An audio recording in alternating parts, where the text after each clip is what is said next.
തെറ്റിപ്പിന്റെ ആശ നീയല്ലടാ. എടാ വില്ലൻ ചെയ്യുന്ന രാജേന്ദ്ര നിന്റെ അടുത്ത് എനിക്ക് ഒറ്റ കാര്യമുള്ളൂ. നീ അഭിനയിക്കുന്ന ഡബ് ചെയ്യാൻ നല്ല ഡബിംഗ് ആർട്ടിസ്റ്റ് ഇല്ലെങ്കിൽ നീ പിപ്പിരിയാണ്. നീ ആദ്യം മനസ്സിലാക്കണം. ആരുമില്ല, എല്ലാരും മനസ്സിലാവും, അവർക്ക് തെറ്റുപറ്റും. ആഹാ, നല്ല ചാൻസർ വന്നല്ലേ. എന്താ പ്രശ്നം സുരേന്ദ്ര? അല്ല സാർ, ഞാൻ ഒരു ഡയലോഗ് അഭിപ്രായം പറഞ്ഞപ്പോ ഉടനെ പറഞ്ഞു ഞാൻ തെറ്റിച്ചെന്ന്. ഏത് ഡയലോഗിന്? ആറ്റിങ്ങലിലെ പീറ്ററെ നിന്നെ ജെട്ടിയിലിട്ട് കൊല്ലുമെന്ന് പറഞ്ഞു.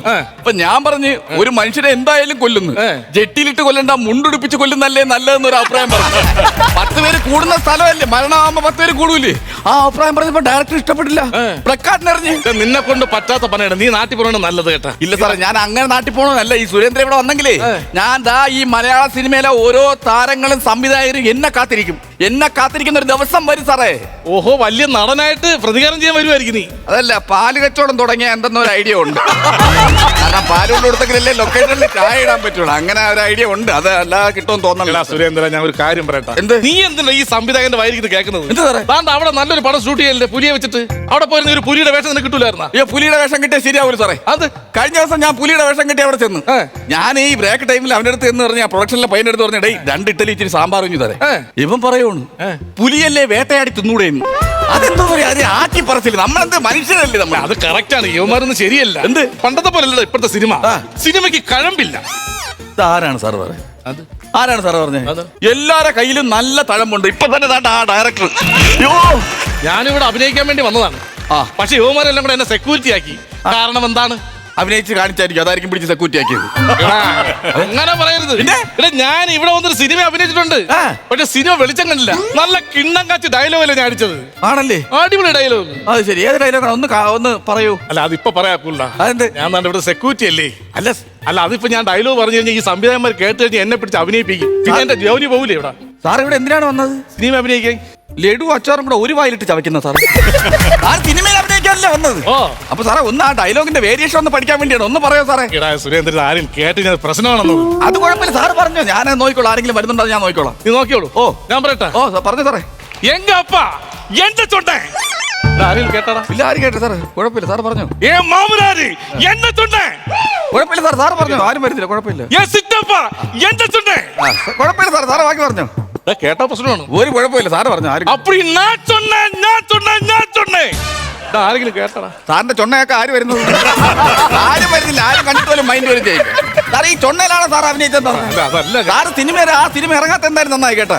ഇല്ലെങ്കിൽ സാറിന്റെ പേരെന്തുവായിരുന്നു? ബാബു. ഇല്ലെങ്കിൽ ആ പോസ്റ്ററിൽ എഴുതി വെച്ചാണ് ചൊണ്ണ ബാബു ഇന്നാസം. ചൊണ്ണേ. ഹരേ കൃഷ്ണ. എടാ, എന്തോ അടുത്ത ചാൻസലർ വരുന്നടാ.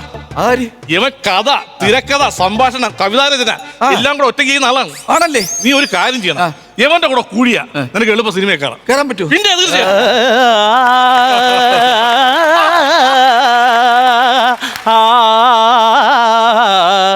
വിൽവാർദ്രിയിൽ തുളസീതളം ചൂടാൻ വരും മേഘമായി ആലീനതൻ പൊന്നാതിരാപ്പൂ ചൂടുമീ രാത്രിയിൽ.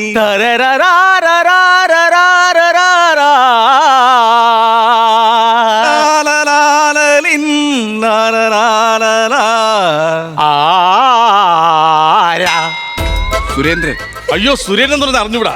തെറ്റിപ്പ് സുരേന്ദ്രൻ എന്ന് പറഞ്ഞു കഴിഞ്ഞാൽ ജനങ്ങൾക്ക് എല്ലാവർക്കും അറിയാം. ഞാൻ ഇനിയിപ്പോ കണ്ടിട്ടില്ല. മലയാള സിനിമയില് പട്ടെടുത്തിരുന്ന അല്ലല്ല, കപ്പലിലെ കാക്ക എന്ന് പറഞ്ഞ സിനിമയിൽ ഞാൻ അഭിനയിച്ചിട്ടുണ്ട്. ഏത് സിനിമ? കപ്പലിലെ കാക്ക. അയ്യോ, എനിക്ക് ഈ സിനിമയിൽ അഭിനയിക്കുന്ന നടന്മാരൊന്നും എനിക്ക് ഇഷ്ടമല്ല. നടന്മാരൊക്കെ എന്താണ് വെറുതെ ഇങ്ങനെ അവസരം ചോദിച്ചോണ്ട് നടക്കുകയല്ലേ? പക്ഷെ ഗാനരചയിതാക്കൾ അങ്ങനെയല്ല. ദൈവത്തിന്റെ അടുത്തുനിന്ന് കിട്ടിയ വരദാനമുള്ളവരാണ് ഈ പാട്ട് എഴുതുന്നവരും സംഗീതം ചെയ്യുന്നവരൊക്കെ. അതുകൊണ്ട് നിങ്ങളെ പൊള്ളൂടെ നിൽക്കേണ്ട പൊക്കെ നമുക്ക് മാത്രമേ ഇവിടെ ചാൻസ് ഉള്ളൂ. മിസ്റ്റർ ബാബുക്കുട്ടൻ, എന്റെ ഒരു ഹിന്ദി പാട്ട് ഇറങ്ങി കേട്ടായിരുന്നു.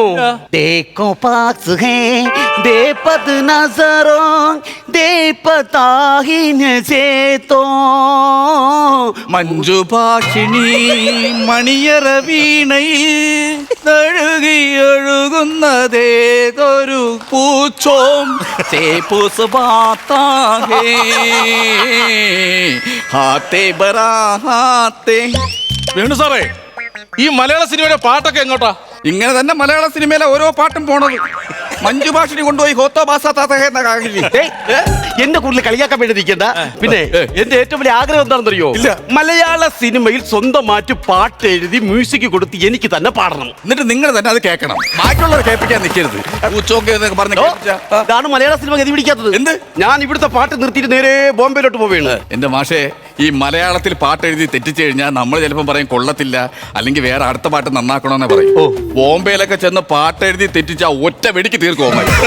ഇവിടെ നിൽക്കുന്നതാണ് നല്ലത്. ഞാൻ പറയുന്നേക്ക് മര്യാദയ്ക്ക് പറഞ്ഞേക്ക്, ഇവിടെ നിൽക്കുന്നതാണ്. നിങ്ങൾ അങ്ങനെ തർക്കിക്കരുത്. ഞാൻ ഈ ഗാറ്റിന്റെ മുമ്പിലാണോ നിൽക്കുന്നത്? ഞാൻ ഓരോ നടന്മാരെ കാണുമ്പോഴത്തേക്ക് ഒരു ഓറഞ്ചും ആപ്പിളും പോലെ ഇരിക്കുന്ന എന്ത് സൗന്ദര്യം ഒന്നല്ലേ. പിന്നെ ഇവരെന്താണ് തിന്നുന്നത്? നടന്മാരല്ലേടാ ഇവർ 24 മണിക്കൂറും പഴവർഗ്ഗങ്ങളാണ് കഴിക്കുന്നത്. അത് പുളുവാണെന്നേ ഞാൻ പറയും. അതുകൊണ്ട് അങ്ങനെ വരത്തില്ല, അവർ ഗ്ലാമർ ആവത്തില്ല. ഞാൻ തെളിയിക്കാം. അങ്ങനെ കാട്ടി കിടക്കുന്ന കുരങ്ങൻ എപ്പോഴും പഴം തിന്നോണ്ടിരിക്കുന്നതാണ്. അതിന്റെ മുഖം ഇരിക്കുന്ന എങ്ങനെയാണ്? അതുപോലെ അല്ലേ? അതുപോലാണോ? അല്ലല്ലോ. അല്ല, അപ്പൊ ഞാൻ തിന്നുന്നില്ല പഴം. ഞാൻ തിന്നില്ല. ഞാൻ പറഞ്ഞു. പിന്നെ എല്ലാവർക്കും ഒരു സന്തോഷ വാർത്തയുണ്ട്. ഇന്നത്തെ പത്രവിന്യാസ വാർത്തയിൽ ഞാനൊരു കാര്യം കണ്ടായിരുന്നു. നമ്മുടെ തകഴിയുടെ കയറിറങ്ങുന്നുണ്ട്. സംഭവം നമ്മൾ ഇത് മേടിക്കുമ്പോ ശ്രദ്ധിച്ച് മേടിക്കണം. ഒന്നാമത് ഇവർ ഈ കരിമണൽ കയറ്റി ഉപ്പും കയറ്റി വിടും ഇത് കനത്തിന് വേണ്ടിയിട്ട്. നമ്മൾ പിടിക്കയർ മേടിക്കണം. പിടിച്ചാൽ അവിടെ നിൽക്കുന്ന കയറ് തന്നെ നമ്മൾ മേടിക്കണം. എടോ സംസ്കാര ശൂന്യ, അല്പം സംസ്കാരം വേണ്ടേ? നിങ്ങൾ നടനല്ലേ? അതാണ് അയാൾ പറഞ്ഞത്. പിന്നെ എടോ ആലപ്പുഴയിലെ ഒരു കൊച്ചു നാടാണ് തകഴി. അവിടെ നിന്ന് ഉണ്ടാക്കുന്ന കയറാണ് തകഴിയുടെ കയർ. അല്ലേ സാറേ? അതാണോ ഞാൻ പറഞ്ഞത്? പിന്നെ ഒരു പ്രശസ്തനായ ഒരു നോവലിസ്റ്റാണ് തകഴി. ആരോട് പറയാൻ? പക്ഷെ ഇനി നമുക്ക് ഇനി അലഞ്ഞിരിക്കേണ്ട കാര്യമൊന്നുമില്ല കേട്ടോ. നമുക്കിനി എല്ലാവർക്കും അവസരം കിട്ടും. എന്താണ്? ശശി സാർ ഭരണിയിൽ സ്റ്റുഡിയോ തുടങ്ങുന്നുണ്ട്. ഭരണിയിലൊക്കെ എങ്ങനെ സ്റ്റുഡിയോ തുടങ്ങുന്നത്? അതൊക്കെ നടക്കും കേട്ടോ, സുഖമായിട്ട് നടക്കും. ആദ്യം നമ്മൾ അച്ചാർ കോരി ഇഞ്ഞ് മാറ്റണം. എന്നിട്ട് നല്ലൊരു തുണി വെച്ച് ഭരണി തുടച്ച് വൃത്തിയാക്കണം. ഇല്ലെങ്കിൽ അഭിനയിച്ചോണ്ടിരിക്കുമ്പോ കണ്ണരിയില്ലേ നടന്മാരെയൊക്കെ. എന്നിട്ട് ഈ നടന്മാരെ ക്യാമറമാനെ ഇറക്കി ഫസ്റ്റ് സീനൊക്കെ അഭിനയിപ്പിച്ച് അവരെ ഇഞ്ഞ് കയറ്റണം. അത് കഴിഞ്ഞിട്ട് ഉച്ചയ്ക്ക് ശേഷം നായകനും നായിക ഇറക്കി ഒരു പാട്ട് സീൻ എടുത്തു കഴിഞ്ഞാൽ ഓക്കെയാണ്. ഇത് കൊച്ചു കുട്ടികളെടുത്ത് പറഞ്ഞാൽ അവർ പുച്ഛിച്ച് തള്ളും. ഭരണിക്കകത്ത് സിനിമ പിടിക്കണം. പിന്നെ ബുദ്ധി വേണം, മനുഷ്യന് ബുദ്ധി വേണം. ഭരണിക്കകത്ത് ഷൂട്ട് കിടക്കുകയാണെങ്കിൽ സംവിധായകൻ അവിടെ ഇരിക്കും. സംവിധായകം ഇരിക്കേണ്ട കാര്യമില്ലല്ലോ. ഭരണിനെ അടപ്പെടുത്തിട്ട് ആക്ഷൻ എന്ന് പറഞ്ഞിട്ട് അടച്ചു വെച്ചിട്ട് പോയാൽ പോലെ.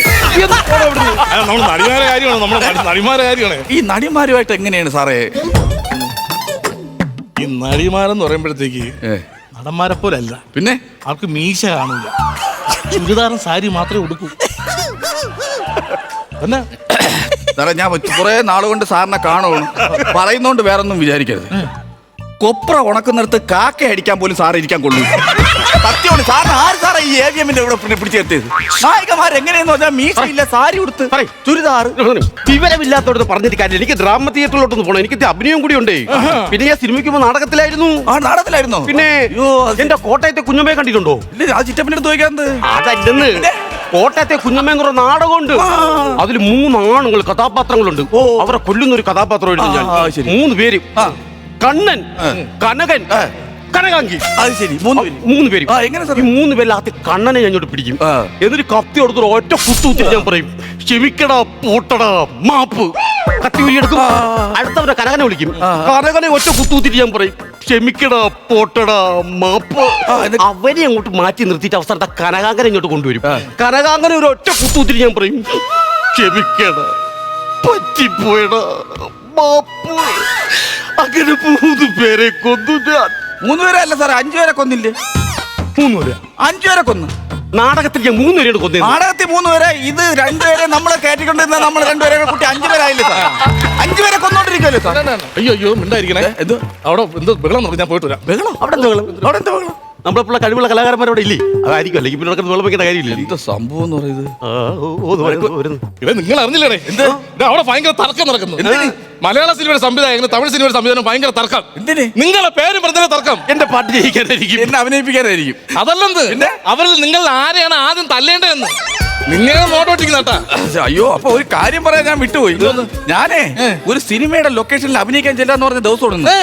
പക്ഷെ പോവാൻ പറ്റില്ല. പോണം, അവിടെ എത്രയും പെട്ടെന്ന് എത്തണം. അയ്യോ, അതെ സിനിമ ക്ലൈമാക്സ്. അത് സൂപ്പർ സ്റ്റാറാണല്ലോ. അതെ, എനിക്കും പെട്ടെന്ന് കൂടെ പോയേ പറ്റൂ. ആ സിനിമയിൽ എനിക്കാണല്ലോ അവസരം പാട്ട് എഴുതാനുള്ളത്. ഞാനും പോണ്.